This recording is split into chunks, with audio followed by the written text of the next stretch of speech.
bienvenue, my friends. Welcome to this episode of Les Commiserate. I am your host, David.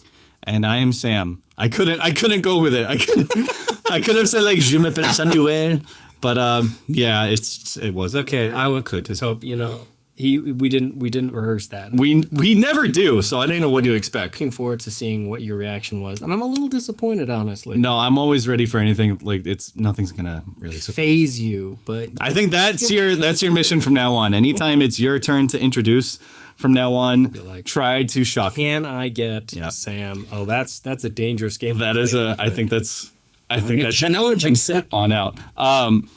Post in the comments. Thanks for actually no, he sees those. I'm the one who began the comments. Yeah. I do have some news to share with you. Oh. And I'm actually really nervous. I am shaking because I was debating whether or not I wanted to share this on the podcast. I was like, should I tell him one-on-one? Okay. So Samantha and we had been talking about it for a while, and okay, just bear with me. Samantha and I had been talking for a while, and we decided that it was time for me to get my own new mechanical keyboard. And Dave, guess what? I brought it. Oh. Okay, hang on. Sorry, I have to back up. Like they're pregnant. They're moving. You're buying a house. This is the Aula F108 Pro. Okay. I had done my research, as you know. I had gone deep into the depths of Keep Talk. Yes. Remember Keep Talk? I remember that talking about it. Yeah. And so I had done my research, like what are the best brands, what's hot right now, and so I ordered it. This is the hottest, right? I knew I wanted a 100% layout, right? With the numpad and it's critical. Yeah, and the volume knob. That was like those things were not optional, and when it came in its blue option. I already knew looking at the pictures of it online that I did not like the keycaps, so I already ordered a new set of keycaps to arrive the same day. And I got these cool astronaut-themed ones. Cute. It's not cute. It's adorable. Cool. No. Samantha said the same thing. She was like, oh, it's so cute. I said, it's not cute, it's cool. The buttons are bubble-shaped. They're not bubble-shaped. Rounded. No, these are the ergonomic rounded shape ones. Mm-hmm. It's true. They look like marshmallows. And who doesn't like marshmallows? Marshmallows are cute. Anyway, just listen for this typing, okay?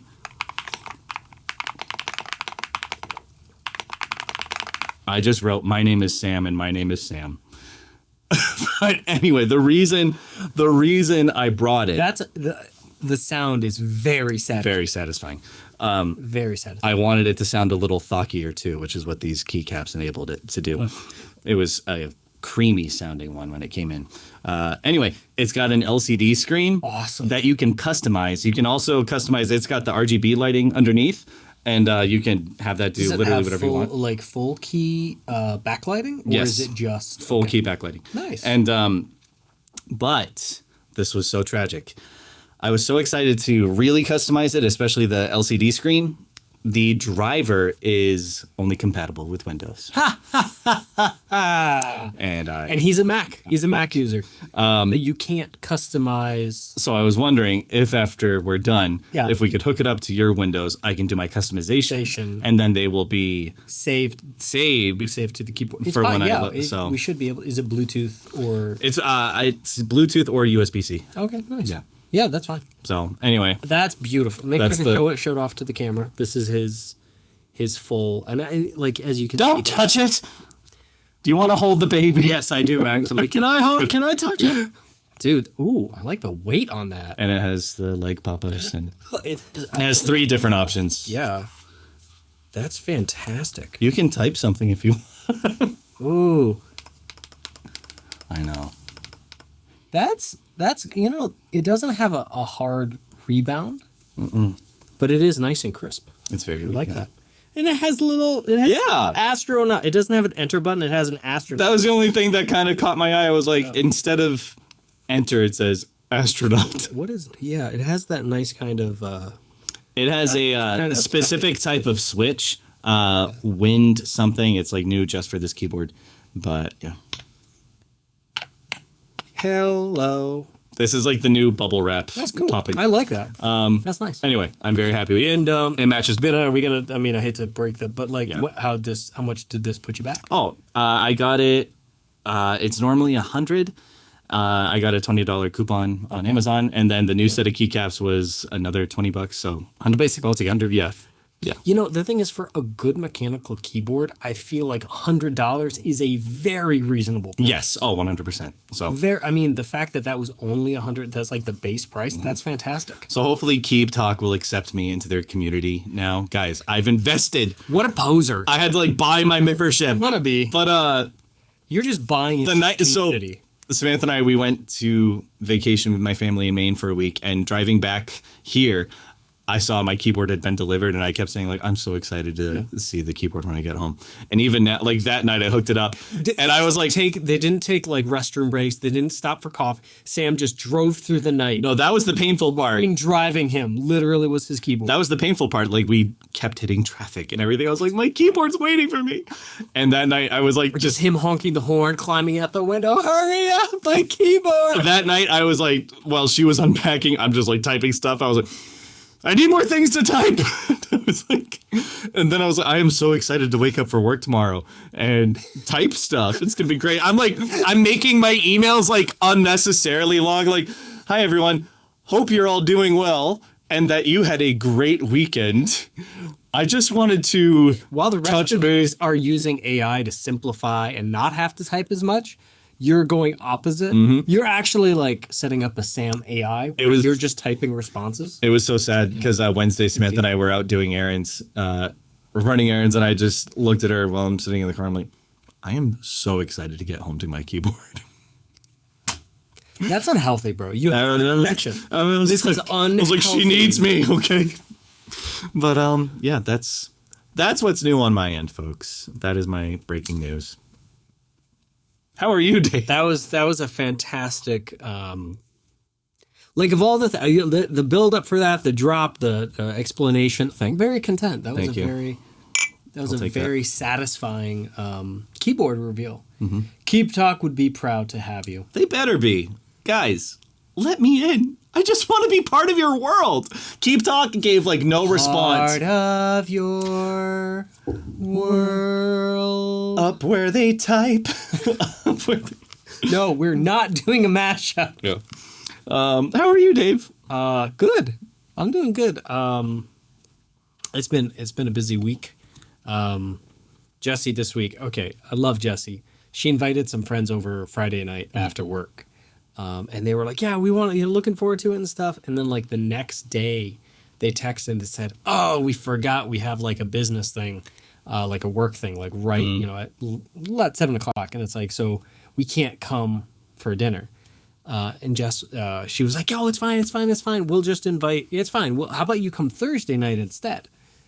So they were like, yeah, we can come Thursday. So she invited a bunch of people over Thursday night with them and had already invited other people to come Friday. So we had company Thursday and Friday night. What a social butterfly she is. And I was like, why? She's like, well, I just felt guilty canceling on the people that I had invited.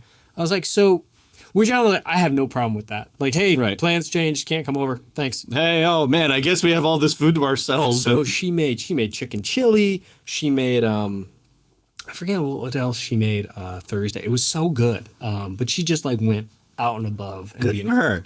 And I'm like, can we please not have company 2 days in a row? Who knew? I'm very impressed by her because I thought that Jess is like kind of, she's a little more introverted, yes. And so I thought marriage would just like allow her to, okay, yeah, I'm just gonna take this time to myself. Because but she is like doing all this stuff. I'm like, couples, when they get married, they go like they like turtle in the shell. Yes. And we've had friends, they get married and 2 years later you're like, hey man, you want to hang out sometime? And they're like, there's a look of they're still not out of the jam. There's a PTSD, there's a scare factor, and they're like, no, I have to go home. I think our shell period lasted like 2, maybe 3 months before we were like, all right, let's start. Yeah, I think Jesse's about the same. We hit about like 2 or 3 months, and she was like, "Hey, let's." Or maybe she's getting it all out of her system now. She's like, "No, we're going back in the shell. We're getting ready for hibernation." I hope not, because I know at month 3 she was like, "I want to make new friends." So let's have new people over and stuff. I was like, "Oh, that's cool. That's awesome, folks. We have got so much to get through. Okay, this has been a long time coming. We actually did the podcast. The last podcast, if you watched it, was the book version of Murder on the Orient Express. And tonight we're reviewing the 1974 adaptation of Murder on the Orient Express. This will be part 2 of our 4-part series, reviewing not only the book, but then the 3 biggest, most well-known adaptations. And so this was the first major one. And before we jump into dissecting all of the production notes and cast and plot synopsis, what were your overall thoughts watching this movie? Absolutely incredible. I know we talked about it on the last podcast, how a film, like the cinematography and the characters, the acting, everything was so, it looked from the outside, it looked so simple and so easy that it felt natural.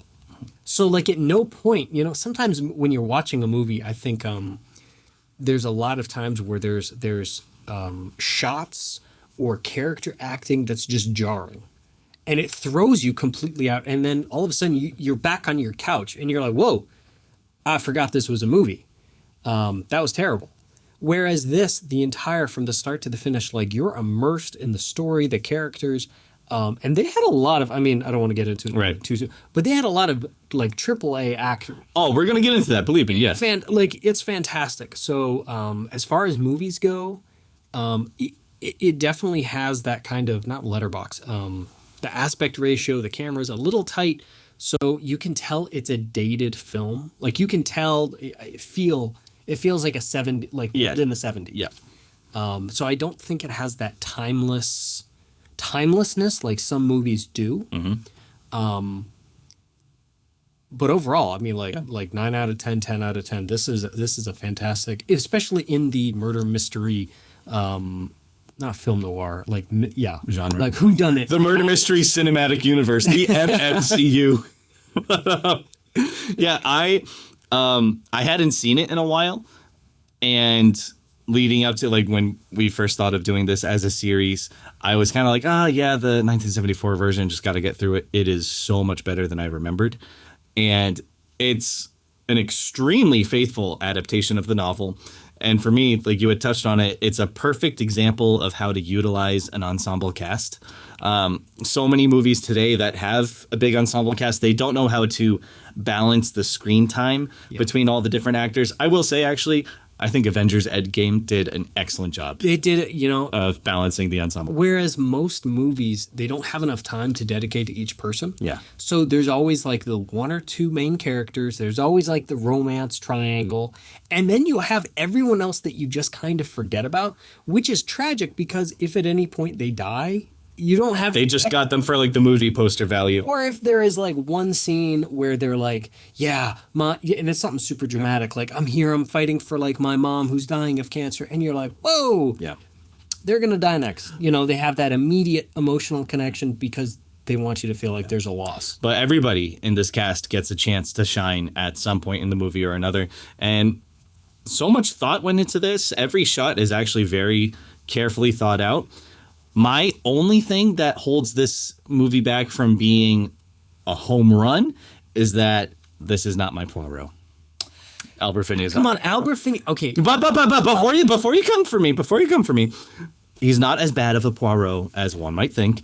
I can still see how he is a faithful portrayal of the character. It's just not my cup of tea. But overall, I love it. And it's because the characters and the cast carry it all the way. The mystery is also carried out in a way that doesn't insult the intelligence of the audience. But we will get into that. I want to talk production notes briefly here. This was directed by Sidney Lumet. And when I realized who this guy was, it all made so much sense. And the other projects he had directed. He also directed 12 Angry Men. Yes, we talked about this. Did we talk about this? Yes, we did. He also directed Network. I don't know if you've seen Network. No. Yes. Really? That's Faye Dunaway. I forget how else. 1976. It came out 2 years later. Wow. I have a comment on that later. Network, fantastic movie. Not family friendly, VidAngel it.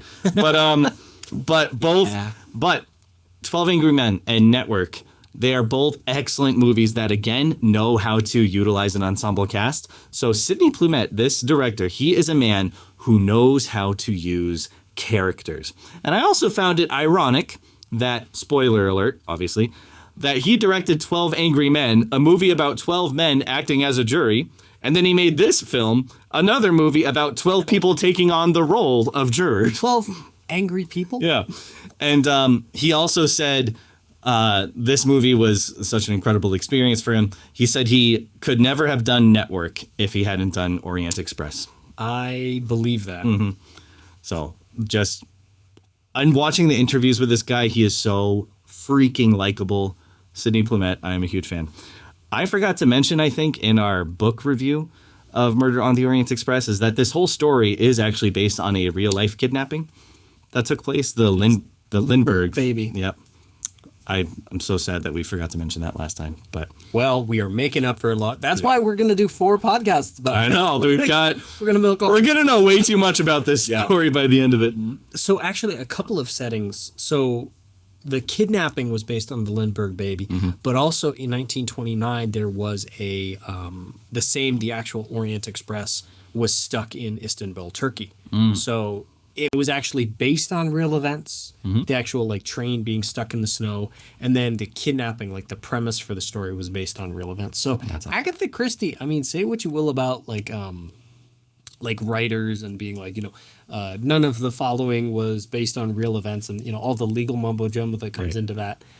She obviously was smart enough to, like, especially if you were living in the 20s and 30s and 40s, like all of this news media would have been on your mind. Well, they take inspiration from the world around them. Which is, art imitating life. Yes. No, life imitating art imitating life. Art imitating life. See? Yeah. That. However that works, whichever comes first, the chicken or the egg. And speaking of Agatha herself, she was still alive at the time that this movie came out.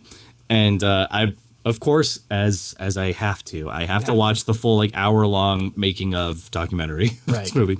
And producers were talking about they weren't sure they could get her to sign off on this because they knew that she wasn't in previous films. Yes, and she wasn't a fan of adaptations of her works leading up to it.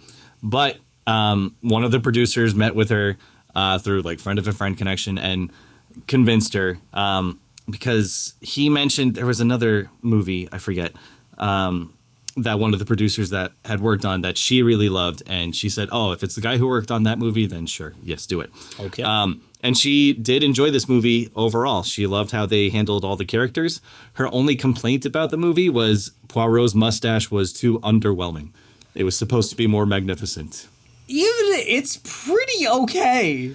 It's pretty close to David Suchet's. It's Suchet, not like the whole big curl. Like it's close. It's close. Yeah. I dread to think how she actually envisioned his mustache. I hope it's not like Kenneth Branagh's mustache, like the huge one from the most recent one. Yeah. No.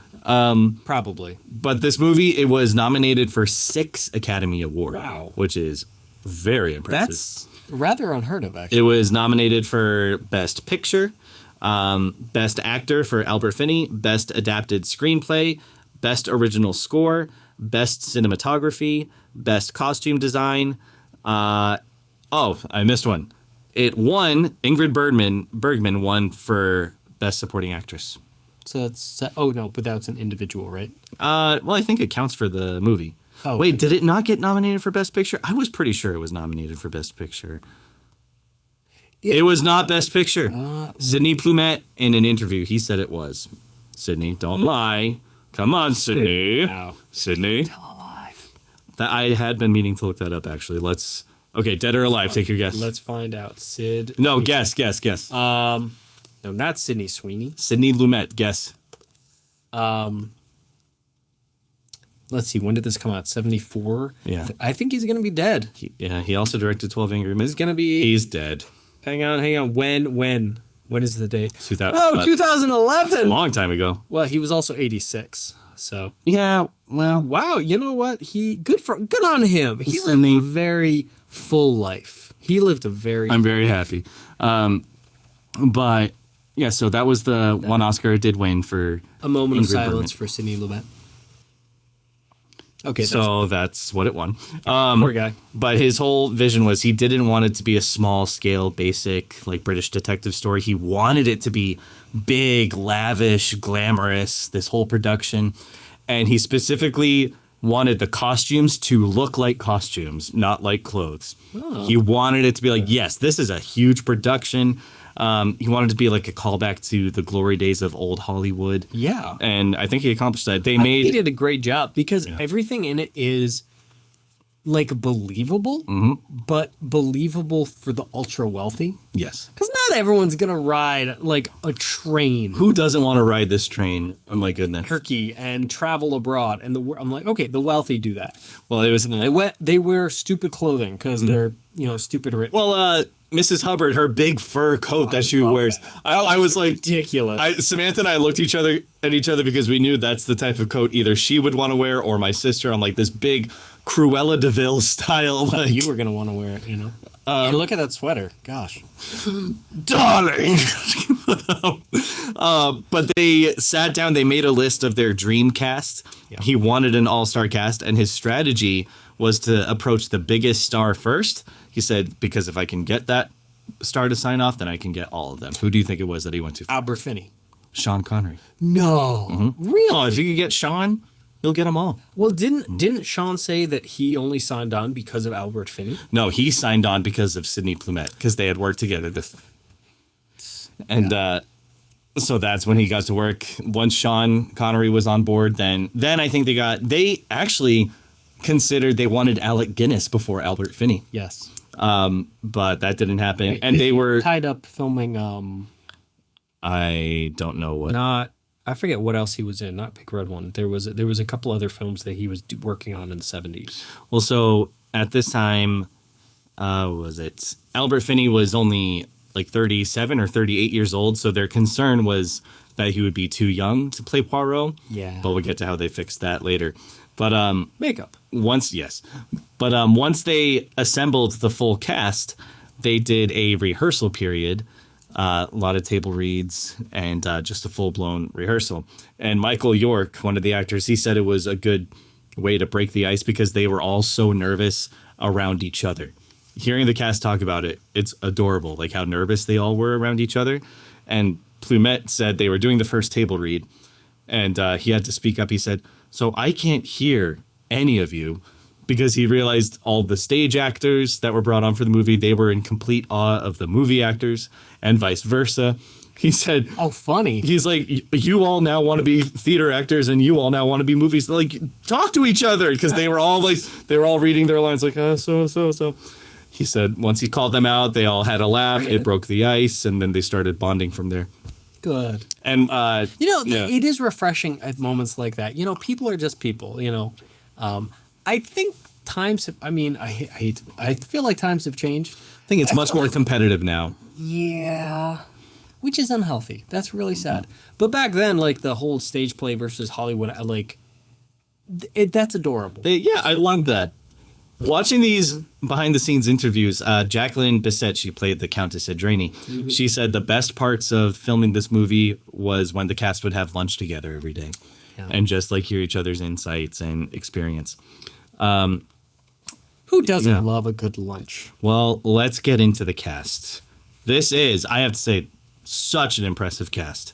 And I feel like this would have been a huge deal at the time that this came out, seeing this roster of actors. Like, even now, if you look up the cast, now I'm not going to say I know all of them, but I know a good chunk, which for being 50 years later and you still know these names, that's pretty impressive. It's very. And this probably would have had the same type of hype as Endgame. The Avengers are set with. Even today, 20th Century Fox had a whole Agatha Christie, series, and they re-released like River on the Nile. And say what you will about those, but even then, like Agatha Christie, like this was it's a popular, it's a big deal. People want in, yeah. And the fact that they had 12 star-studded cast members, well, it's fantastic. I think too, like if you were an actor living in that time and you knew Sidney Plumet was directing this project, you'd be like, hey, I want to work with that guy because he knows how to make characters. That would shine. Well, you would call in. I would, yeah. Let's start with Albert Finney. You would never be able to tell that this guy was Daddy Warbucks a few years later in Annie. Didn't expect that at all. If you compare the two, it's unreal. They, like I said, he was 37 or 38. They thought he was too young, so they did this full transformation that took hours. He was starring in a play in theater at that time.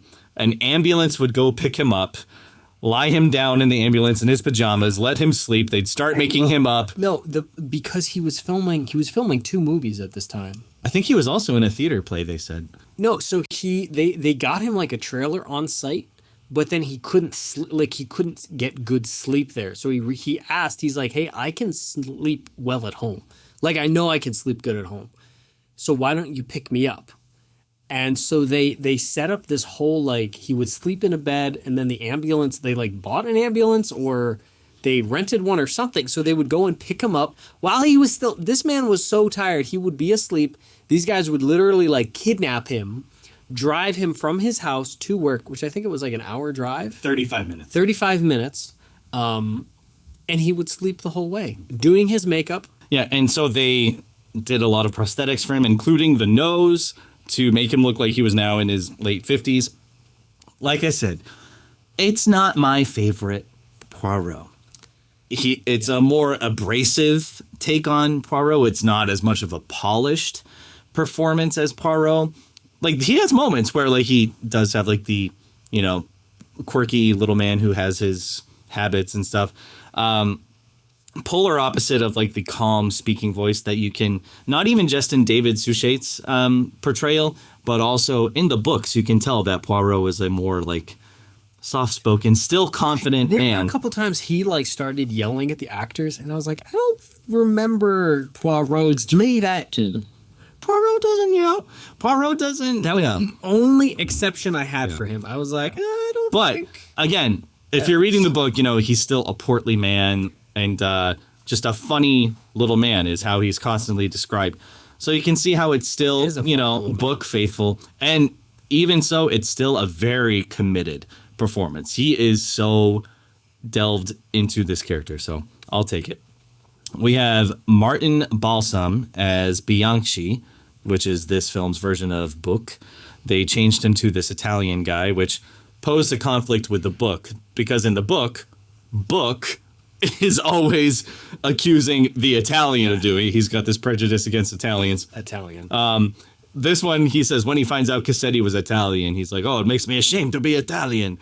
But I do like him here because at the end of nearly every interrogation, he changes his mind. He's like, okay, he did it. He did it. I love, and I think there were a couple times in the book that Poirot said, he's like, you have helped me come to the right conclusion. And he's like, I guessed it right. And he's like, no, but you have proved to me who it wasn't. Yeah. And which is kind of embarrassing, but also he helps Poirot to the right conclusion. So he has his place. And the way he changes his mind after every interrogation, he kind of is a spokesperson for the audience that way. Because we're like, he suggests to Poirot, like, it must have been so-and-so, and he did it like this. And then, like, as the reader, or I guess as the viewer, you're like, yeah, that makes sense. That makes sense. Yeah. But that happens for each person. And he is paired up with George. I know I'm mispronouncing a lot of these names, so bear with me. George Coulouris as Dr. Constantine. Coulouris. He's the doctor. His biggest claim to fame, this actor, is that he had a supporting role in Citizen Kane. Apart from that, I couldn't find much else. Richard Widmark plays Ratchet / Cassetti. Which at least in the film adaptation, they don't really go into the doctor at all. Not really. He just kind of shows up and determines like the time of death and the like, whereas in the book he had a much more central role. Yeah. Like in information gathering and in conversations. I feel like in the movie he's very much a side character. Not a bad thing. Well, in one of the later adaptations, they combine Book and the Doctor into one character. Really? Which, honestly, I think that's actually a good change. Just give him one other person to play off of. It works, but it's still, I'll take it. Richard Widmark as Ratchet/Cassetti. This actor, he was in quite a few westerns and film noir movies. I don't recognize him from anywhere. Yeah, I don't remember him from anything. But he was one who agreed to do the movie just because he wanted to meet the rest of the cast. Yeah. And he's a good Cassetti. Let's get to Lauren Bacall as Mrs. Hubbard. She's a great Mrs. Hubbard. She did a great job. Mm-hmm. And she starred also in a lot of film noir movies with Humphrey Bogart, who was her husband. Oh, really? Mm-hmm. Oh, look at that. Here, you can take this next one. Sean Connery. I thought you were going to say it in his voice. Oh. Sean Connery. Oh, Dave. Oh, Dave. Why don't you? Sean Connery. Oh, there we go. You have to like really lean into it. Yeah. Yeah, James Bond himself is in this. One and only. Yeah. I was like, honestly, maybe it's not one of his most memorable roles. No, honestly, when he and he shows up, and I think in the first like 30 seconds of the film, when everyone's jumping on the boat, I completely forgot that he's in this. Oh, Sean Connery's in this. Yeah. Even the first time I saw this, it didn't click with me. I'm like, oh, that's Sean Connery. You're like, wow, handsome guy. But because, I mean, what's going to be as memorable as James Bond? I think he was a touch underutilized in this movie, but he still does a great job with what he's given. And you know what? I'll take every... He's in the cast of 1 of 12. Yes. You know? Hey, I'll take Sean Connery in any, you know, in any form that he appears. It's true. This is true. We have Jean-Pierre Cassel as Pierre. This guy, he was primarily famous in French cinema, but he was also in the 1973 Three Musketeers movie. Oh, really? Alongside one of the other actors that we'll get to. And yeah, I don't know him from anything other than that, but I think he's a great Pierre. Anthony Perkins. I saw this and I said, Norman Bates is here? Yeah. Surprise. I was like, I don't know how I feel about him. At this point in his career, he was doing more supporting roles. And I read at many points in his career, he was worried about being typecast. And sadly, I'm sorry, all I see is Norman Bates. Yeah. I'm sorry. Well, you look at his like film, his movie list, and most of them are that kind of horror, scary dramas. Well, he said that he didn't want to be typecast, and then he went on to star in 3 sequels to Psycho. So I'm like, dude, I don't know what to tell you. You're kind of doing this to yourself. But he did play the chaplain in Catch-22. So, I mean, big genre shift there. So, Jacqueline Bisset as Countess Andrani. She later starred in La Cérémonie with Jean-Pierre Cassel, who plays... Really? Yeah, a lot of these actors, they worked with each other at different times. It's a big... She said she was curious as to... Because she saw all these big names being cast. She was curious as to why they were all getting such small parts for an amazing cast. She was flattered, but she was like, why are we doing this? And Sidney Lumet told her, there's no such thing as a small part, just small actors. Oof. And she felt... Wise words from a man that knows. And she had a lot of film experience going into it. She said, going into it, I felt like I was an old pro.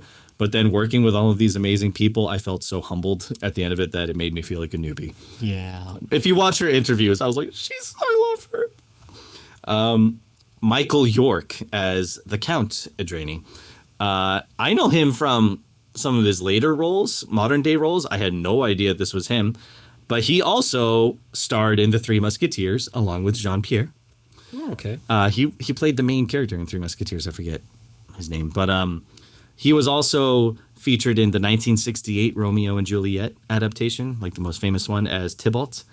And he had to learn a Hungarian accent for this role. And to do that, he befriended a Hungarian author, and that author helped him perfect the accent. Oh, that's fantastic. Yeah. I love like stage actors. They have, or I mean, like professional method actors. Like they just have so much more dedication. Oh yeah. You know, and the fact that like he did that and also did a voice for Star Wars: The Clone Wars is just insane. I didn't know that. What did he do? He did the voice of Dr. Nuvo Vindi in Episode 2. Like the second episode ever of Clone Wars? Star Wars, I forget which season. Interesting. He actually did 2 episodes. He's got a great one. The Blue Shadow virus. So I don't know if you remember that arc. That sounds familiar. Anyway, we're going to talk. Okay. But I'm like, just the range with which like actors. Just remember, there are no. What's the line? Small roles. There are no small roles. Just small actors. Just small actors. Man, can I get that like printed, Yeah. kind of signed, hang in my bathroom or something? Let's get to Ingrid Bergman as Greta Olsen. Ingrid Bergman, you know her from Casablanca. The one and only. Over 30 years later, she makes this movie, and she still got it. She and Anthony Perkins actually starred in a previous movie together, Goodbye Again. She was originally offered the role of the Princess Dragmiroff, but she asked for this role of Greta Olsen. She was like, I want to do the crazy nanny. I want to play that part. She didn't care that it was basically just one scene. And Sidney Lumet said, I don't care. As long as Ingrid Bergman is in this movie, she can play Poirot if she wants to. That's what he said. Which I thought that request was so odd. Because like she could have played not the Countess, The princess. the princess, which is a crazy role. Like in the movie, she gets a lot of airtime. That's what Sidney said to her. He's like, but the princess has so much more screen time. Sure, and the nanny is not. I don't want to say a compelling character, but for some reason Ingrid felt connected to this character, and you know, great for her that she asked and it got approved. And it paid off. She won the Oscar for it, a very small part, and you can tell it's earned. Now, I want to mention one thing. We said before, Sidney Lumet, he directed Network. In that movie, another actress, Beatrice Straight, she won an Oscar for simply one 5-minute scene as Best Supporting Actress. And it still holds the record for shortest screen time for that type of role. Still? It's to win an Oscar for this day. No, wait. 1976? It's been like almost 50 years. Wait. I thought you meant for Network. For Network, that was 1976. Oh, really? Network is 1976. And so between Beatrice Straight winning for that role, directed by Sidney Lumet, and Ingrid Bergman, again, Sidney Lumet, he was all about directing attention to the actors, not himself. And that's how it should be. Your character should carry your movie. And like I said, I feel like if you were an actor back in the day, you knew that Plumet was directing, you'd be like, what do I have to do to be in that movie? Like, he'll make sure I shine. Colin Blakely as Hardman. Hardman is the only character who I feel is severely underused in this adaptation. He has a much bigger role in the book. It's easy to forget that he's even there. Because in the book, he's called back for like a second and I think a third time even. But here, it's the only interrogation that's really quick and kind of forgettable through no fault of the actor, but that's what it is. Well, he gets a second chance because he comes back later in Evil Under the Sun. So the actor does? Oh, good for him. yeah, he plays Sir Horace Blatt Okay. in later on. We have Redemption to play another Agatha Christie character, you know. We have John Gielgud as the butler Beddoes. The cast said they were fascinated by him. He was an experienced theater actor. He could do his New York Times crossword in 2 minutes on set. 2 minutes? Yeah, I know. And not the mini. Why? Did you see how I have to pay for the mini now? Yeah. They paywall, bro. That's how they get you. I was like, please don't take away anything else. Only a matter of time. They're gonna take all of it. Because my buddy and I, we send each other our scores for. So subscribe. Everything. I don't want It's to. $1 a week. There are 52. There weeks are in a starving year. journalists out doing- there, and for $1 a week, You pay for it. Tell me that you pay for it. I do. Oh, I'm so disappointed in you. Wendy Hiller as Princess Dragmiroff. I don't know her from anything. She was primarily a theater lady. She acted alongside John Gielgud, who plays Beddoes one time before. Yes. Vanessa Redgrave as Mary Debenham. She has achieved the Triple Crown of acting. She's won an Academy Award, a Tony Award, 2 Emmys, and also an Oliver Award. Wow. And fun fact, she is the mom from The Parent Trap and Anita in the 1996 101 Dalmatians. Dennis Quilley as Gino Foscarelli, the Italian. Again, I don't know him. He's mainly a theater man as well. And finally, Rachel Roberts as Hildegard Schmidt. She did amazing. Again, mainly a theater actress, but she was Welsh, but her German accent, so good. Which was she put a lot of work into it. It still didn't it wasn't 100%. I'll take it. But it was fantastic. All right. I'm doing my best, folks, to not ramble. But we finally come to the plot summary. We haven't even gotten into it. We're already 40 minutes. Wow. It's okay. Right. It's okay. I'm just going to stick to my notes, folks. I'm not going to add anything extra. Only a lot. We've got our very elegant main titles and overture. The opening on this is just so lovely. The score is incredible. Bring those back. Bring overtures back and main opening titles. I miss intermissions. Yeah. Like when you had a movie that was like, no, we understand that you need to pee. We're going to have a little musical prelude. Go buy more popcorn. Mm-hmm. Like, I love that. I love it. You know? The first and one of the only major changes is something I really love. While all the other adaptations and even the book wait until after the murder has occurred to explain the Armstrong case, this movie moves it to the very beginning. Well, this seems to be a reoccurring theme in a couple of the Agatha Christie movies. They show the initial backstory, the initial scenes of the mystery, of the murder, and then later, you forget about it. And then you go into the rest of the mystery, and then they call back. You remember this, and you're like, oh yes, that was that scene. But I love how it's done here, because then when the murder happens later and they bring up the Armstrong case, you're not confused or thrown off by it. They're not like, oh, a man's been murdered. And now for some 30-minute exposition. It's like, oh, this is the guy from the Armstrong case. And you're like, oh, yes, that's what they were talking about. Remember that happened a couple times in the book. They're like, and even Poirot, he's like, he would ask the suspect, the interviewee, do you remember the case that happened, the kidnapping? And all of them were like, yes, that seems to ring a bell. Yeah. And I get it when you're reading a novel that kind of slow burn. But it's a bit handicapping for you as a reader, because if you were alive at that time, you would have heard about the case too, Well, so, it's all exposition, and exposition is something that belongs at the beginning of a story, honestly. But this whole intro they do, the music is so chilling. As they're showing the kidnapping, the music is terrifying, but I do love the choice to tell it by newspaper headlines. It's very old school. Very classic, way. But you know what? It works for a reason, because we can all follow it. And also, you won't quite appreciate this because you haven't seen It's a little forward. Yeah. You won't quite appreciate this because you haven't seen the 2017 adaptation. No, not yet. But pause it. When we do the 2017 adaptation, we're going to go back and watch this clip from the beginning of this movie, and we're going to pause it. And I'm going to show you The thing with the newspaper clippings? I just have a theory. Boiler alert. I need to make sure I save this note. Okay. Anyway, 5 years later, we're on the Asian side of Istanbul. And we get Poirot's awkward exchange with the lieutenant. We see Mary Debenham and Colonel Arbuthnot, their key moment of not now, when it's over, when it's behind us. And it's all pretty much straight out of the book, but it's just shorter. Yeah, they just kind of because the book has, is a lot.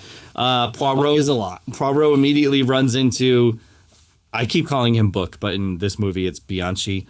And right off the bat, like I said, it's a jarring Poirot. He is loud and a belly laugher. If you're used to David Suchet, this is going to be an adjustment for you. Because David Suchet is so demure. Yes, good word. Yeah. So composed. Yes. And Albert Finney is just like an excitable child. Yeah. Once he gets on a tangent, he can't contain him. I was like, he reminds me of your uncle who had maybe a little too much to drink at the wedding and is starting to do a French accent. This is a safe place, Sam. Okay, we don't need to think about that. I didn't invite my uncle to my wedding for that reason. Like an oddly specific. No, but Samantha immediately saw Albert Finney, and when she heard him start speaking like this, she immediately said, "That's not Poirot." That's agreed. And I agree with her, but I was also trying to view it on its own merits. I'm like, forget David Suchet. Well, it's hard when you have perfection. To be fair, Albert Finney does a great Poirot, but that's only. I think if this were the only Poirot you had at that time, you'd be like, all right, that's a good Poirot. That's a good Poirot. The sequence of everyone boarding the train, this was the only place they could, that was big enough to do this train shed in Paris. They were able to borrow portions of decorations from the original Orient Express train from a museum for the interior decorations. That's fantastic. And unlike in the book where we're basically just on the train, it's during lunch, that's where book starts pointing everyone out to Poirot. Here we get to see each individual boarding the train, and it really does feel like kind of an introduction in a play. You know how in the beginning of some movies they have the characters and the title card and a little description? It almost you feel like you get that kind of character introduction per person. And then a few interactions, there's a few conversations to be had where you kind of get to see who they are, what they are, And it's good because it's easy to follow. You get to see everyone's big costumes. But Pierre's greetings to each of them give subtle hints about their connection with each other. The way he's so familiar with Princess Dragmaroff, Mrs. Hubbard, when he sees McQueen and they had this quiet is the as arranged. You're like, okay, they know something. They know each other. I love it. Pierre and Mrs. Hubbard, though, are then visibly thrown off when they hear that Hercule Poirot is trying to get on the train. Because they both, Mrs. Hubbard turns around, Pierre's like, oh, the famous detective? The detective. And it's a clever way of getting you as the viewer to ask, are they up to something? Or is it just that they've heard of this guy? But just a little Easter egg. Yeah, and even when Ratchet is boarding the train, Pierre gives him a look oh, Mr. Ratchet, he's trying to pull back. Something. Yeah, but the train's departure, filming this, I guess, was really hard as well. They had to get the timing just right. It was almost 5 o'clock in the morning at this point. They only had one take for this. They didn't get a chance to rehearse it. You're kidding. Yeah, to get the timing when the light comes on. Wow. But they got it in one take and they were so happy. And I like the music here because they had said they didn't want it to have the music match up with the movements of the train. They wanted to just be grand and elegant. And so the way the music starts, I have it written down here. Hang on. There's a lot of notes he has to go through. Sorry, I take a lot of notes. That's what I do. Oh, yes. They didn't want it to have that type of rhythm. They did a waltz because it wanted to appear as if the train was dancing. Da-da-da-da, da-da-da-da. And the train, they did do train rhythmic style for the David Suchet adaptation, and I think they both sound nice, but it works here. They the sound engineer, he had put so much work into the train sound effects, but then the director was saying drowned it out. They were like, no, it doesn't work. We're gonna cut that. Music only. Yeah. My one fun fact for this whole scene was as they're getting onto the train, there's a whole bunch of exposition with the food.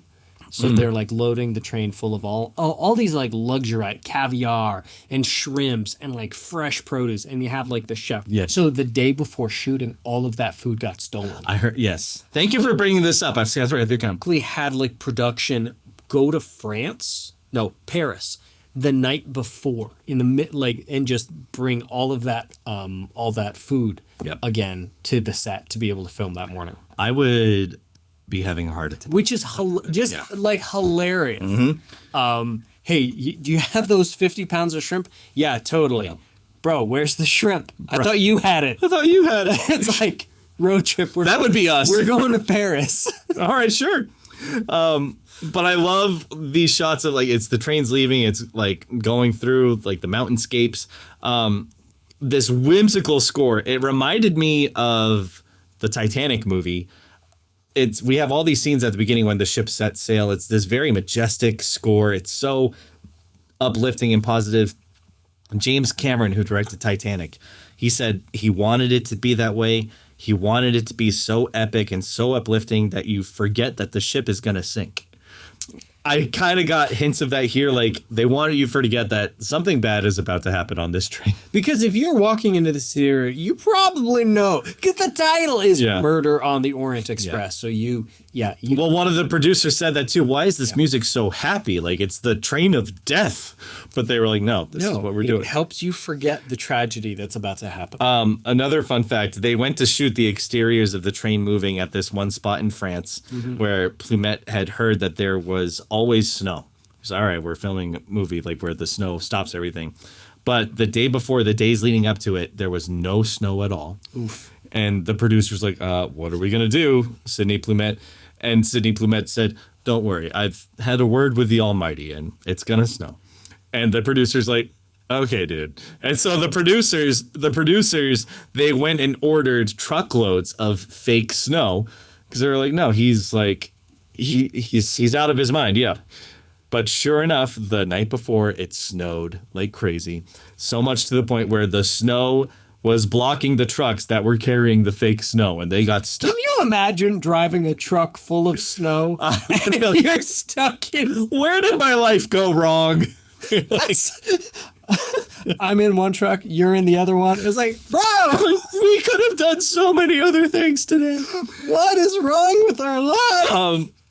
I just have two more production notes on this board. I'm sorry. Please. The interiors. Somebody is enjoying this. Yeah, the interiors were shot in London. Plumet wanted the interiors to be so compact as the real train was so that you could feel the claustrophobia of the setting.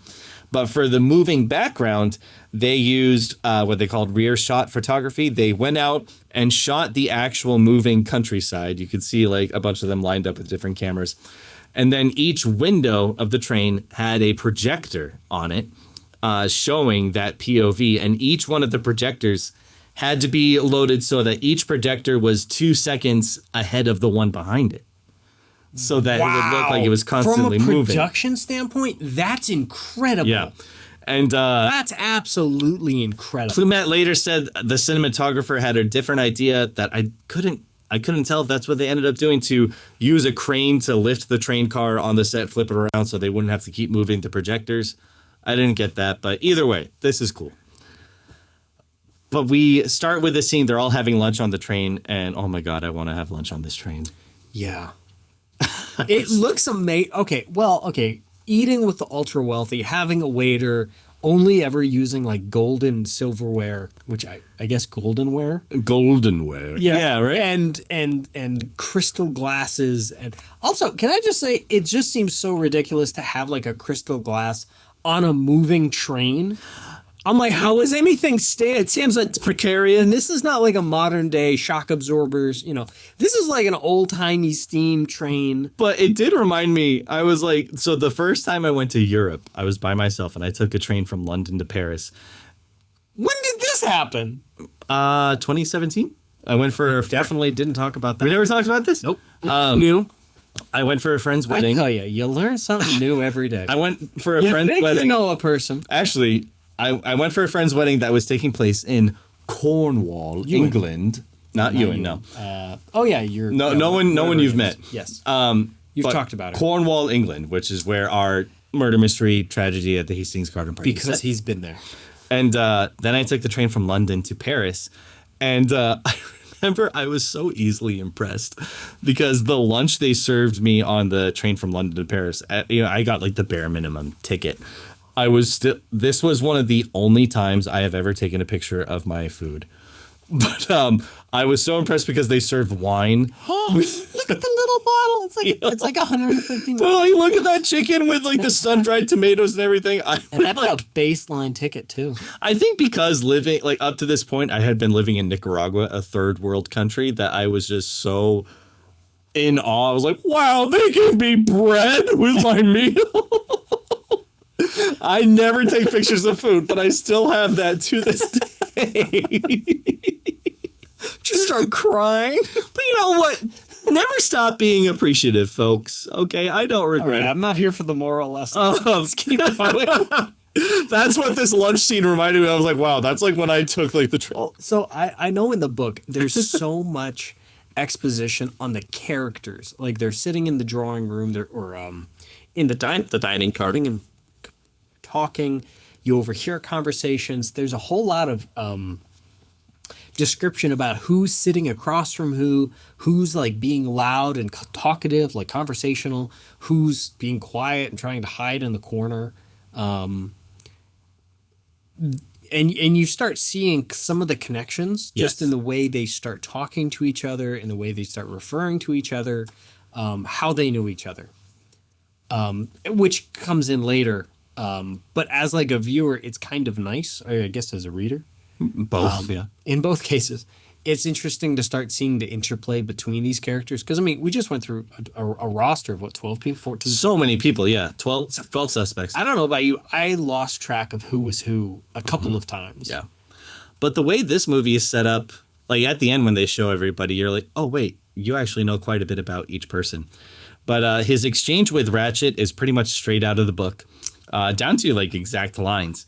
But I have to say, I do like how Finney plays Poirot in this scene because it's calmer, not like David Suchet level calm, but confident and clearly smart, clearly like people smart, street smart.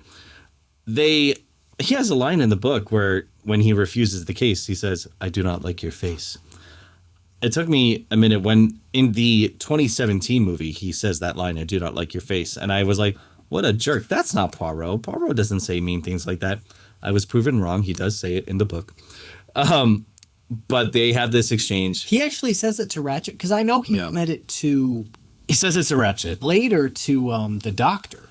He says it to Ratchet. I don't know if he says it to the Doctor. Well, like about Ratchet. Oh, okay. Who's the other the train owner? Book. Book. So he says it to Book. He's like, what about him? Yeah, I meant to bring my Being an animal. copy of the book, but he does say it directly to Ratchet in the book. He says, "No, Wow, I do not that's like your fantastic. face." But Hey, man, Poirot is book smart, street smart. yes, we see that Poirot wears gloves, a hairnet, a mustache net, an ascot, and a robe Mustache holder, I love. to sleep. What a boss! But not just a robe. Like, he's got the cravat. He's got the whole... Yeah. I mean, just everything about him screams... Oh, yeah, he's got the lotion. He's got the lotion. The gloves. I'm like, This man... if I were to try sleeping with gloves, I would not wake up in the morning with gloves on. how is that comfortable? It's I'm not. like, yeah. You got to keep them moisturized. Yeah. Poirot, he hears a cry in the night. We hear what he hears. We hear Pierre checking on Ratchet, who replies in French that everything is fine. Mrs. Hubbard, a few minutes later, she says she saw someone in her room. And the train comes to a stop due to a snowdrift. They find Ratchet dead in his bed the next morning. And that is the end of Act 1. What you would call act. What I will call Act 1. Because in the book has chapters, like, per interview. Yeah.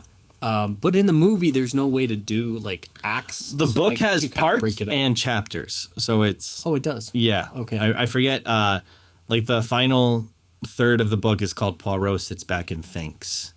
And then I think they break it down into chapters from there.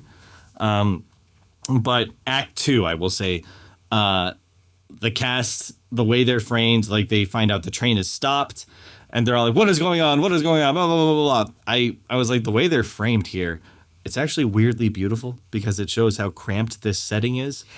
I love the way, because it's a long, like, you just have the camera in, like, the upper corner, and it's a long shot, but the way they have everyone placed so you see all of them, like, some are standing in the back, some are sitting in the front, so you can see everybody. Yes. It is, I mean... They are... I feel like, do you know how long it takes to get, like, a family photo? And it's like, okay, no, you stand here. No, you stand in front. No, you turn a little so I can... You're not... It looks like a picture frame the way they do it. I mean, you could put that on a poster. Yeah. And it would be an advert. Like, easy. I'm just going to keep calling him Book, folks. I know it's Bianchi, but he's Book. He begs Poirot to investigate. And that's how we get our closed door setting. And the movie follows the book pretty faithfully in this section down to certain lines. They're all sequestered, brought in one at a time, and the actors are just simply given a chance to act. We start with McQueen, and if you're paying close attention, we get an immediate clue. He says Ratchet didn't know any languages because then how did Ratchet respond in French the night before? Head of the mystery. I'm just saying. We see the threatening notes consisting of... Yeah, in retrospect, he emphasizes that a lot. He's like, oh yeah, Ratchet didn't speak any. He's like, that's why he brought me. I spoke the other languages. He shows him the threatening notes that each consist of 12 letters. I kill killers and prepare to die. Each letter has subtly different handwriting. Anthony Perkins, They all have 12 letters? Those two notes. I kill, count it. I kill killers. IKLLKILLERS. Yeah. And then prepare to die. PREPARETODIE. Wow. And they all have subtly different handwriting. Yeah. And Anthony Perkins, he does a great job of showing you that clearly he's hiding something. The doctor notices that all of the 12 stab wounds are different. They find the evidence, the handkerchief. Poirot comments even there are way too many clues in this room, and then they do the wax melting trick that reveal the letters AZ Arms. And that's when he puts it together. This is where that prologue pays off, because now you can make the connection. And they even use the musical score to remind you as a hint that this is the Armstrong case. Ratchet was Cassetti, and Poirot reveals the tragic aftermath. Not only did Daisy Armstrong die, but Mrs. Armstrong died, giving birth to her next child who was stillborn. Colonel Armstrong shot himself, and the maid who was falsely accused took her own life. So that's 5 deaths total. It's tragic, but the way they build this one, and they really, throughout the book, Poirot punches it. He's like, this one, not crime, this one travesty resulted in the deaths of 5 people. And you're like, wow, you're right. That's tragic. That's terrible. And they paint them up all as such saints. Like the mom, the daughter, Daisy is painted as such a lovable child that everyone falls in love with her the moment they meet her, and the dad is nothing but a hero, and the mom is nothing but a famous actress. Are you saying they weren't? They are. No. I'm not saying they deserve. You monster! And then, but it's all of the characters are just painted as such. It's just such a heartbreak. Yeah. To see them gone. It really is so sad. Pierre, you don't feel bad. Throughout the whole thing, you're like, all right, I don't feel bad about Ratchet, Well, that's the thing that Agatha Christie does with this story. She makes you question, yes, these people did a bad thing. They killed him then. However, he also killed 5 people. So which crime is worse? Samantha and I still debate about it. We still debate. That's what I love about this. The moral dilemmas, the ethical ideas. And you're like, I can't on principle agree. However, that is one of the most motivating. I love it. That's how you've got a good storyteller here. If they still have you debating it and talking about it, they've done their job. 50 years and we're still fighting about this movie. The book was written almost 100 years ago. Oh, well, I'm just saying the movie. But yes, 100 years ago. Pierre is questioned next, and after Pierre informs Poirot his wife died of grief after their only daughter Paulette died of scarlet fever. I did laugh here because after Pierre's oh, my daughter died and my wife died, Poirot says, oh, let us talk of less distressing matters. On the night of the murder. I don't know if that was intentional or not, but it's great. It's still pretty funny, What's up? Hector McQueen is brought back for further questioning, and after finding out who Ratchet was, McQueen reveals his father was the district attorney on the Armstrong case. He seems weirdly fixated on Mrs. Armstrong, which, isn't it funny how he's fixated on a motherly figure? I'm sorry, that had to be intentional for Anthony Perkins. His mother died when he was 8, and he still dreams of her. And oh my God, just rename him Norman Bates and call it a day. Even in the book, This is not played up. In the book, It's a little. I think that's why they cast him. in the book, he just comments on, oh, yeah, Mrs. Armstrong was a lovely woman. She was gentle but heartbroken. He doesn't make it weird. And this, Anthony Perkins is like, she was gentle, my mother. I was like, okay, anyway. I don't think he knows any other way to act. Like, it's just, yeah. It even in the book, you were like, all right, there's something I don't understand. about their relationship, you know? Yeah, they I guess so. without He has mommy issues. oof. Beddoes the valet is next, and he gets one of the best lines in the movie. When he was going to bed, I'm not sure if I can keep this in the podcast, but he shared a room with Foscarelli, the Italian, and apparently when they were going to bed the night before, the Italian asked him, hey, is that book you're reading? Is it about... And Beddoes says, no, it's about 10:30. He turns the lights off to go to sleep.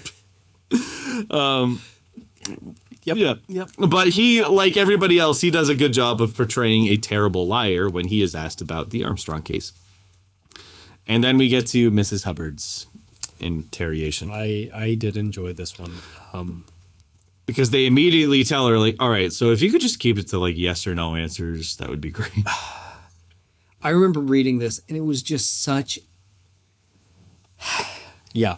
Because this is the mother, right? This Yes. is the... Oh, Lordy. Yes. In the painful.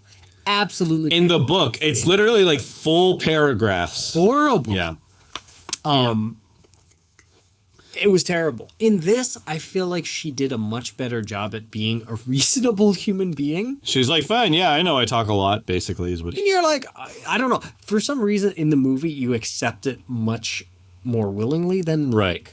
Because in the book, I'm like, I just want to skip this paragraph. I just want to fast forward this. Well, one change they make for her in the movie, in the book, she's always talking about, oh, my daughter, my daughter, my daughter. In the movie, they change it to, oh, my second husband, my second husband, my second husband. Really? Yeah. I don't know why they made that change, but they did. Which is because in the book, it just became so, frankly, it became so obnoxious. You're like, Yeah. Do you have anything else in your life other than your daughter? I mean, no offense. I get it. Parents are, parents love their kids. However, in this case, you're like, all right, enough about like have your own life or something. But later on, when you're like, oh, that's her mom, it just clues you in. Again, Agatha Christie just dropping little Easter eggs throughout this whole thing. One hint we get at the end when Poirot, as Mrs. Hubbard is leaving, Poirot looks her right in the eye and says, thank you, if I may so express it, for playing your part.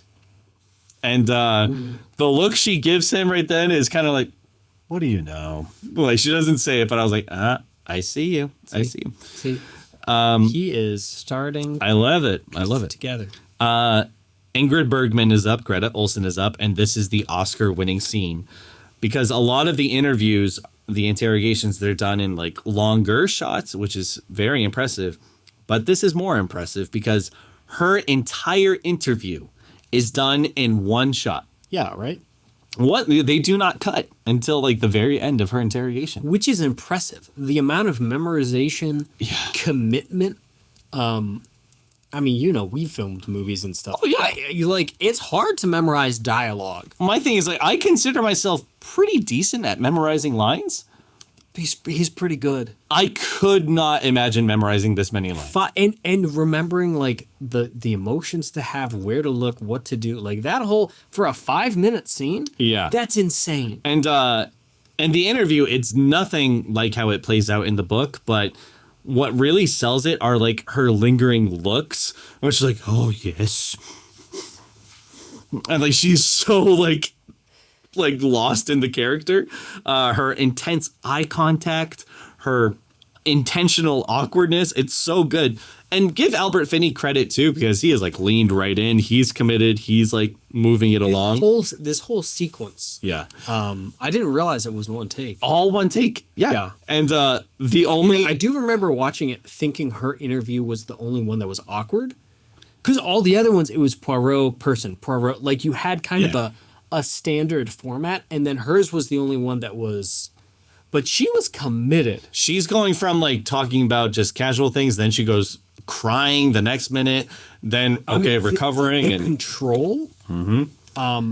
Impressive. If like, I don't think any other work, like, it's an impressive control of acting ability. The only thing that kind of took us out of the moment was when she said, "Oh, I went to Africa to help little brown babies." Yeah. My wife said, "What?" My wife is half Nigerian, for those of you listening and watching.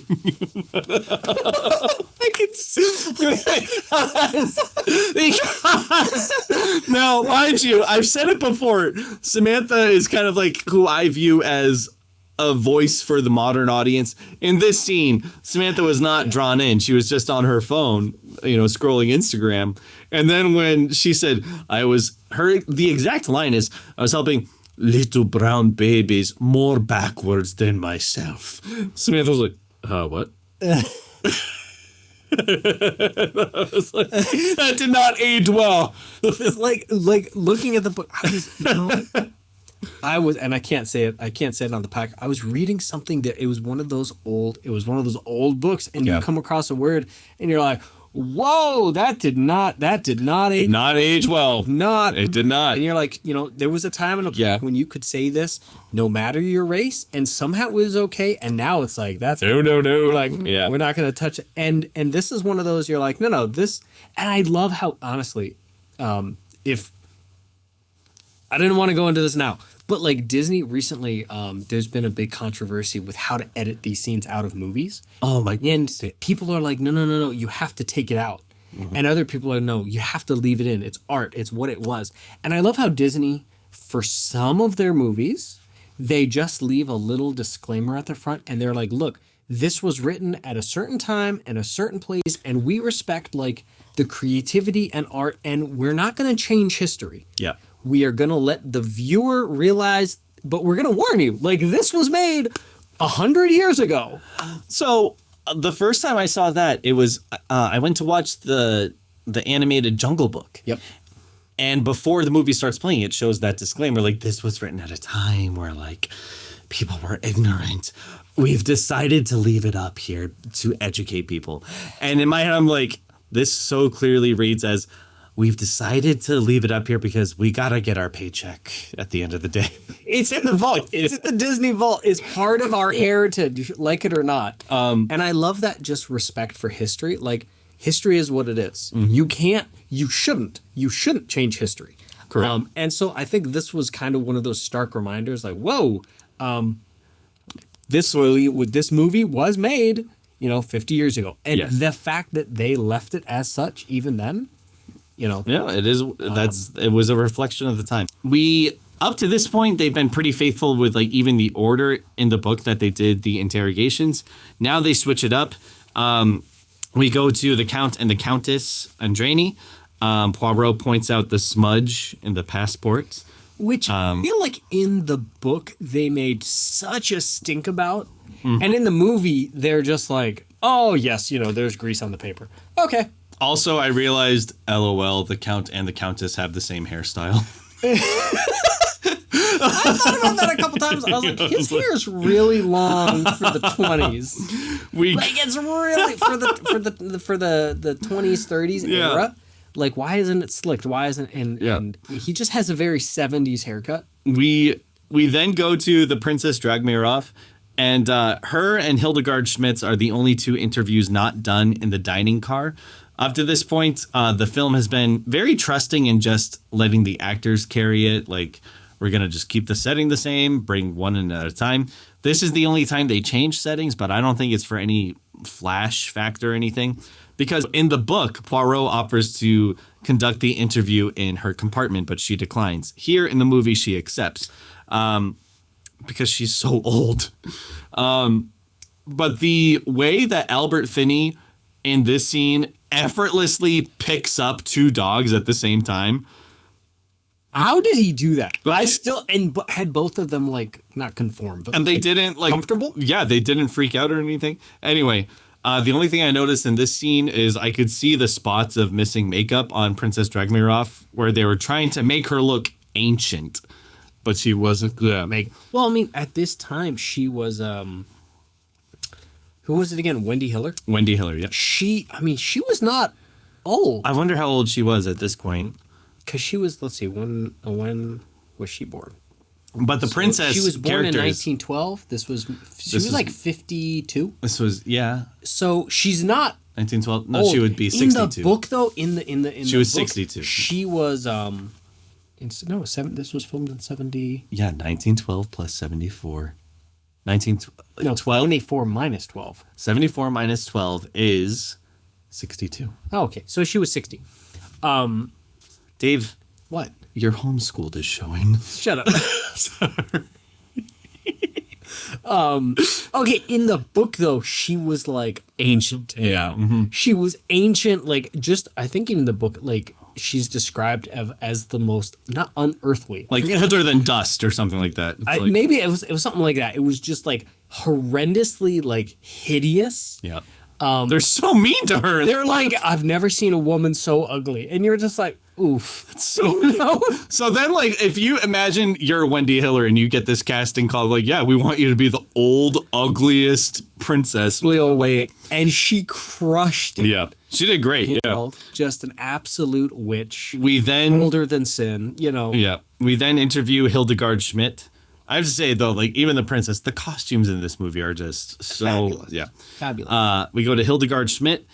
This combines both her initial interview from the book as well as when they enter her compartment later, because she offers to show pictures of the Armstrong's maid from her suitcase, but then she opens her suitcase to find the conductor uniform with the missing button. I did like that they kind of compressed this, because in the book I think there was another interview in between, and it was just a lot of back and forth. Yes. Whereas in this, they just, I mean, for the sake of screen time, because this movie is already at pretty low. At a running time. It's like 180, something like 160 minutes. I forget. The fact that they just kind of compressed where they could little bits of dialogue, it's respectful, I feel, of the audience. And this was a good way to do it. It's a good way to subtly move things along. To maintain interest. It doesn't change really anything. It's still like taking the same elements that happened from the book, but just moving them. It has a runtime of 128 minutes. That's okay, so just over 2 hours. minutes. That's not terrible, but still. But I thought this way of doing it, like just moving certain clues up sooner in the movie, I thought it was much better than, say, inserting a random gunshot and chase scene that absolutely nobody asked for. What are you referencing? You'll see what I'm talking about as we move further along in our adaptations. No. Yeah. Poirot then finds the kimono in his own compartment, which again is something that happens later in the book, but they move it up. I was a little surprised, honestly, rewatching this. Like having that happen so soon, you're like, whoa, wait, this happens. Like, I think it's like in the second. It's very towards the end. I think it's like the last thing that happens before the big reveal. Because that was I mean, at least in the book, that was the clincher for a lot of things. Because throughout the entire book, there's like, who is this? I don't know. We talked about it in the last episode. Who is this lady in They keep harping on it. Kimono? And they bring it up, and even Poirot, like you can tell he's getting frustrated. Yeah. Like, who on earth is this lady in the kimono? Yeah. And then he gets the thing, and he realizes that he's being played. Yes. And it's not the evidence of having the dragon kimono. It's the fact that somebody he talked to knows that he knows, and they're playing him. But here it happens sooner. So. And it happens like right after. Maybe it doesn't quite line up. But the thing that threw me off, like he finds the kimono and he just starts laughing and laughing. And again, it bothered me because Poirot does not laugh very often. Or even if he does, it's not like it's this. more like a hee-hee, you know. Yeah, but here's like... It was an evil laugh. I was like, dude, like that's not Poirot. It was not a satisfied. And I'm not just saying this like on behalf of David Suchet's Poirot. I feel like book Poirot would not even do this. I feel like book Poirot would sit next to this Poirot and be like, what are you doing? Like, again, it's not a bad... But people are going to think you're on the spectrum. It's not a bad portrayal of Poirot. It's a wonderful performance. It's just not quite Poirot. it's just, and that I have to admit, like throughout this entire thing, and we've talked about it before, Albert Finney does an amazing job at portraying Poirot. And even Agatha Christie says that, like, up to this time, it was her favorite portrayal of him. Mm-hmm. Even then, there are things that, like, David Suchet nails. Yes. Then we interview Colonel Arbuthnot, and Sean Connery's mustache is incredible here. It might rival Poirot's. Absolutely amazing. It might rival Poirot's mustache. But we get a great quote from Sean Connery here. A trial by 12 men good and true. A trial by 12 good men and true. It's a sound system. Keep that in mind, people. It's going to come back. It's going to have significance. It's going to be important. Yes, it is. Later. It will.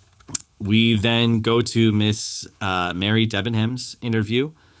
We get a little hint. She winks at the Colonel as she walks in. And I do like how Poirot calls out her love for the Colonel. He says, why must the English conceal even their most impeccable emotions? I was like, Poirot, I'll give you that. What is with you guys? Oh, you're calling out all Englanders? English? I'm calling out the English. Why? I've had discussions with my English friends about this. And it's they're superior. They are. And not correctly. They act superior. There we go. But you know what? At the same time, they're doing something right. They've got to be doing something that we're not. That they're like, we just show our emotions. But anyway, there's so much I want to say and I can't. Go ahead, James. Go ahead. This is a safe space. No, it is not. No, it's really not. You and I both know this is not a safe space. But Poirot starts pressing her on what were you talking about when you told the Colonel, like, no, when it's behind us? Goes in. He's like, near aggravated assault. Like, he's accusing her. He's asking her, like, what were you doing? And so, to the point that Sean Connery, Colonel Arbuthnot, runs in and, like, throws Poirot, like, he like defends her. Well, because it looks like he's like hitting something. Like the whole, he's going window. in and stuff. Like it gets aggressive. And I love the way Connery, he literally picks Pierre up like a child and moves him out of the way. It's hilarious. But Arbuthnot, he gives a direct answer to Poirot saying, well, I'm getting a divorce and Debenham and I, we want to get together. We don't ever really get a direct answer like that in the book. Not that I recall, at least. So this is nice because in the book, Poirot keeps harping on it and coming back to this question again and again and again. And it doesn't feel like we ever get a very satisfying answer other than the crime itself. So I'll take it. Foscarelli, the Italian, is next. They gave him like the most Italian sounding name ever. Foscarelli. Seemed like such a, I don't want to say throwaway character, but like even in the book in this, it was like, what do you do? I'm the driver. Okay, and what are your connections? I was the driver. And you're like, so what like how are you connected to the Armstrong baby and the family, and why are you here? And he's like, I'm the driver. And you're just like, okay, just go. That's one of my only criticisms. His interview and the next interview are the only ones that feel like they were just kind of rushed through and kind of a throwaway, because his interview is interrupted by Mrs. Hubbard showing up with the dagger. I found this in my handbag. So we don't get much time with Foscarelli. He says, I've never done any private driving or anything. Hardman is the final interrogation. One note I will pick up on, his costume is exactly as it is described in the book. Like the pink that checker. That is impressive, yes. But he only gets asked, I think, 2 questions. He immediately reveals that he is a detective acting as Ratchet's bodyguard. The only real moment he's given to act is when he is shown the maid's picture and he's visibly shaken. He's like, oh, Paulette. Yep. It's one of the shortest interrogations, maybe if not the shortest. But that moment makes it worthwhile, even though they cut out a lot of his material from the book. That's the only character who I feel has done some injustice here. I don't know, because I feel like up until this point, what's his name? Colin. Colin Blakely. His character is so hidden, and then eventually he comes out. He's like, by the way, guys, I'm a PI. Like I was like, hi. And you're like, whoa, that changes everything. Yeah. And then he actually starts bringing like some evidence, and it just seems like so late in the game to have this full asset that like could have been helpful for the rest of the story, that it almost seems like such a waste. So it's a shame, but he does the best with what he's given. Agreed. That brings us to the end of Act 2, in my opinion. The interviews, the interrogations. We move on to Act 3. And I'm sorry, I know I've been doing a lot of the talking. I know. This is one of his like pet projects, so he has researched the bejesus out of this entire thing. The thing is, I put too much pressure on myself when we do movie reviews now. I have to find as many. They enjoy it. I think they, if they're still here, they are. Act 3. Our diehard fans are with you. We love you. Thank you for being with us. Act 3, the big reveal, is completely carried by Albert Finney. This scene is, I mean, once you start realizing the production, the acting, the scene setting, it's absolutely insane. And the Sidney Lumet, he said this was like an 8-page speech. I think it's like a 10-minute. Oh no, it goes on for at least 25 minutes. I forget how it's not a one take, but not counting like the flashbacks. I know we're going to get into it, but it's a huge scene that. Not counting the flashbacks, it's like a 20 minute. Albert Finney. He said it was like 8 pages worth of this speech, and that's why I can't be too hard on Albert Finney as Poirot, because this took so much work on his part. You can tell. He really cared about this role and he was invested in it. But apparently this did take a lot of takes and required a lot of patience on the part of the cast.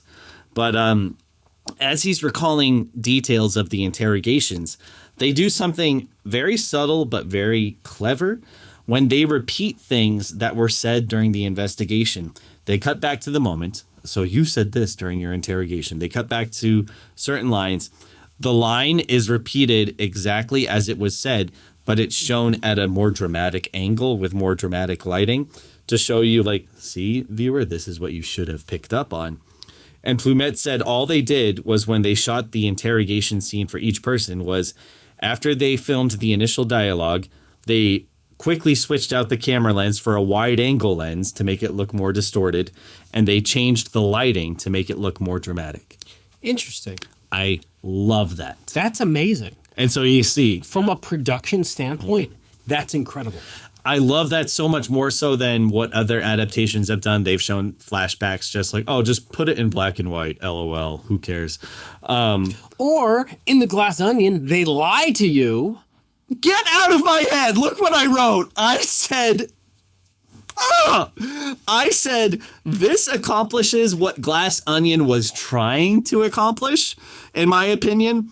It's another way of viewing it to show you what you should have been listening to without lying to you or making you feel stupid.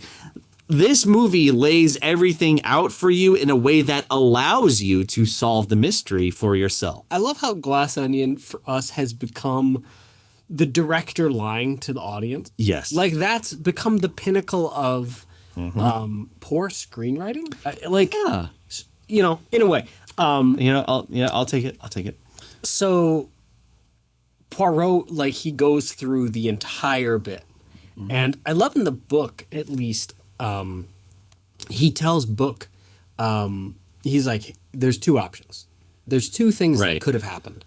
And he's like, well, tell us. And Poirot's like, a dude got on the train, he committed the stabbing, and got off the train. And now we're stuck in snow. That's the best I got.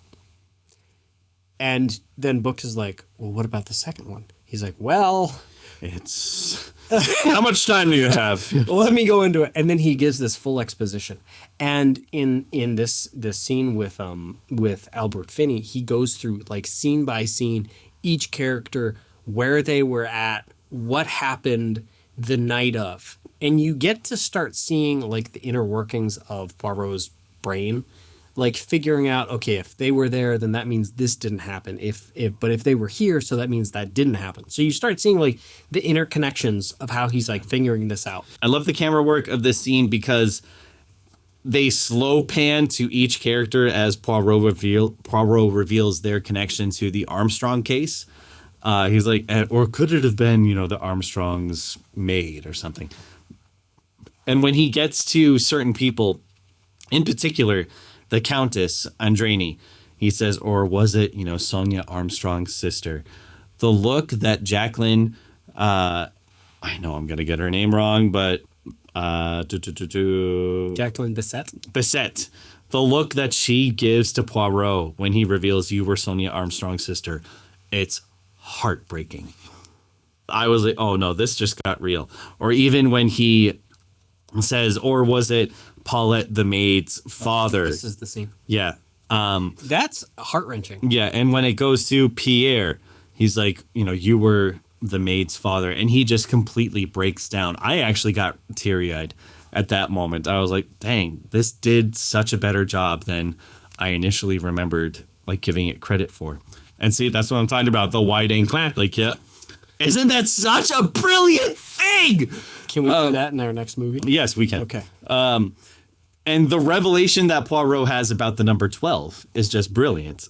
12 stab wounds, 12 letters in the threatening notes, which I don't think was in the book, but it works here. They didn't highlight it.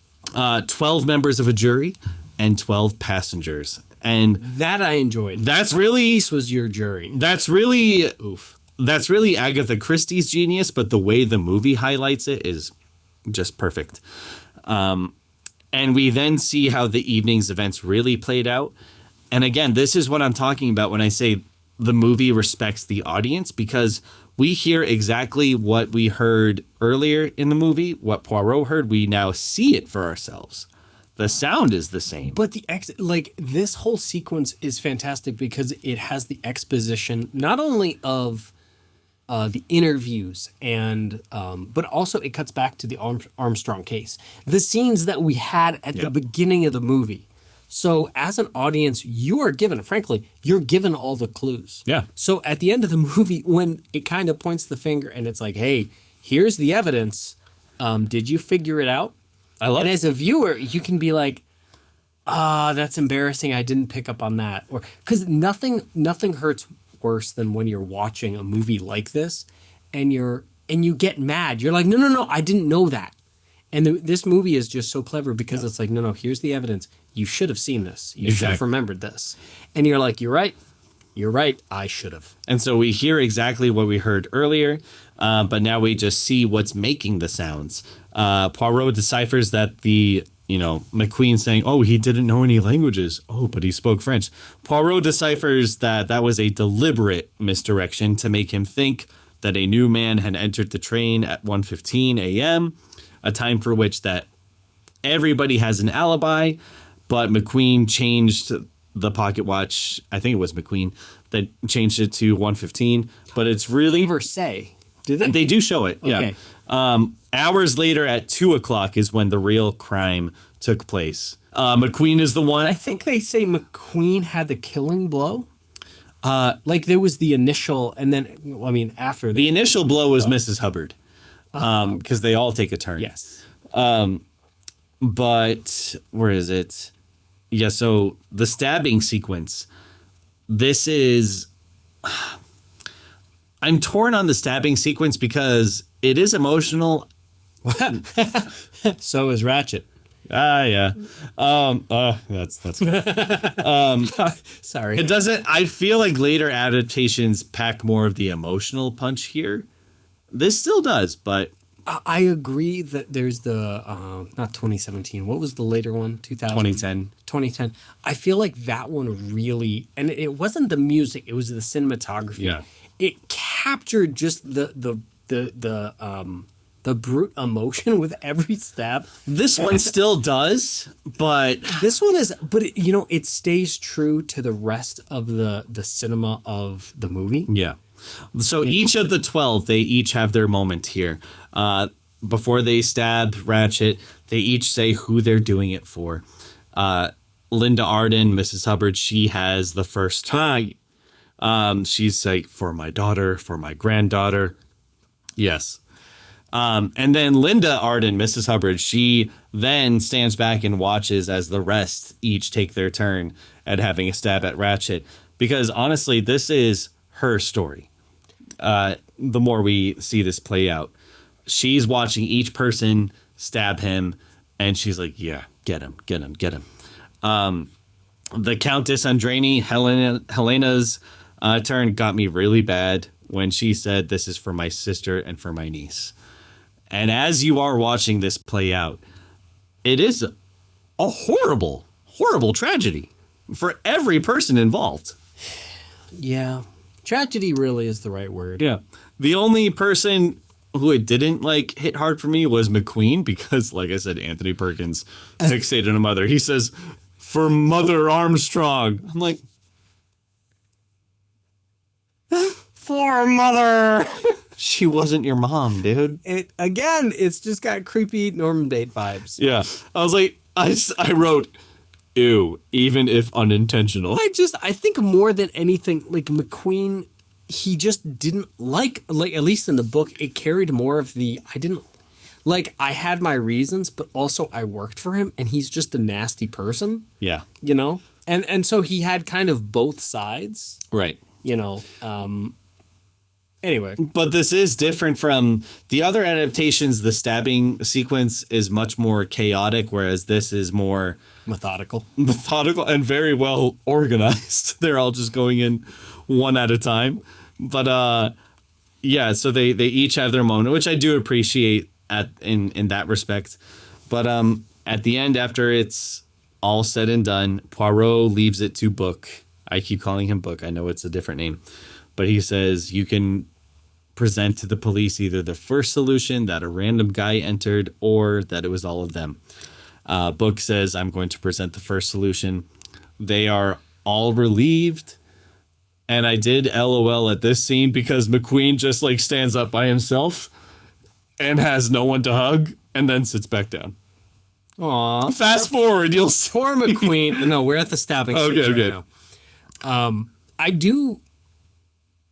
Yeah. Like this whole sequence was just so, not trippy, but it's like, okay, you're watching like a jury go through the entire execution. Yeah. It's a you know, it's a not cringy. Cringy's not the right word. It's a confusing. How would you say? It's a confusing. Like I'm not cringing. I'm just like feeling empathy for all of these. Like look at as some of them go up, they are in tears. Yeah. Well, like you get it. You're like, I get it. However, but I can't morally condone it, but I get it. You know. I don't know. No, don't say that. Sam, no.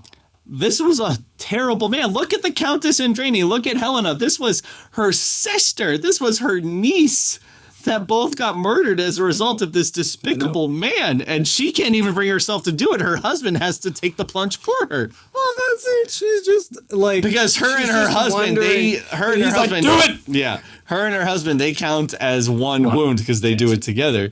But, yeah, they each had a personal connection to this case. And the way Sidney Lumet did this was all done in one take. They had two cameras running. Leaving it on Lauren Bacall. I'm sure filming this would have been not therapeutic. That's not the right word. Cathartic. It must have been extremely cathartic for all of the actors. Because this is what they've all been like working toward. Yes. But he wanted to cut back to Mrs. Hubbard's reactions, Linda Arden's reactions, because she has the most reasons for vengeance in this case. See, we got weird Anthony Perkins. Well, he had his reasons. For Mother Armstrong. You know. But they wanted to cut back to her reactions because, like I said before, this is mainly her story. My favorite was Dragomov. Because I remember in the book, in the initial, I think it's when the doctor goes on, he's like, some of these stab wounds are super shallow and random, like often weird. And you're just like, yeah, that was the old lady. Yeah. She couldn't do it. She didn't have it in her. Yeah. They and apparently the blue lights were a real thing on the original train. So he said we can make use of that. Interesting. And use it to dramatic effect here. Fascinating. I figured it was just a method for in the darkness to let the camera see what's happening. Yeah. But it was a real feature. I have to double check. I could be wrong. But I do remember Sidney Lumet. I'm gonna ask Copilot. No, don't ask Copilot. This is my new. It's gonna say your friend is wrong and he's weird. Be like, my friend says I'm gonna waste AI time asking. But this is the point where Poirot is like, all right, so I have two options. And Poirot is agitated. He's like, it is I who should be bedridden, not Mrs. Arden. It is I who, because you've all been playing me this whole time. Like, it is pretty fantastic. And so he says, I leave it. You know, AI says, not quite the way you would imagine. The Orient Express was famous for its deep midnight blue exterior, especially on the Simplon Orient Express route. You got Blue carried. That was the outside? No. No, you got to look into that more. There's no historical record of them being a signature feature. I will find the clip. Gas lighting.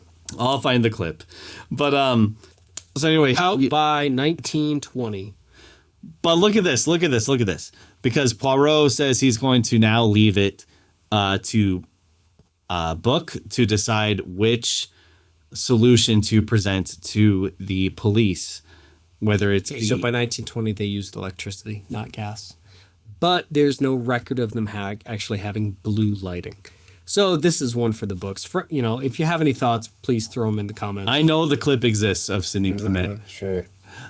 But okay, so as you can see here, it didn't happen. As you can see here, look at that shot. That is amazing. And as you look at these, they've got these wide shots of all 12 suspects, and as you look at each of them, you're like, wait, I feel like I had sufficient time. Listen. You had sufficient time with each of them. Go on. Yeah.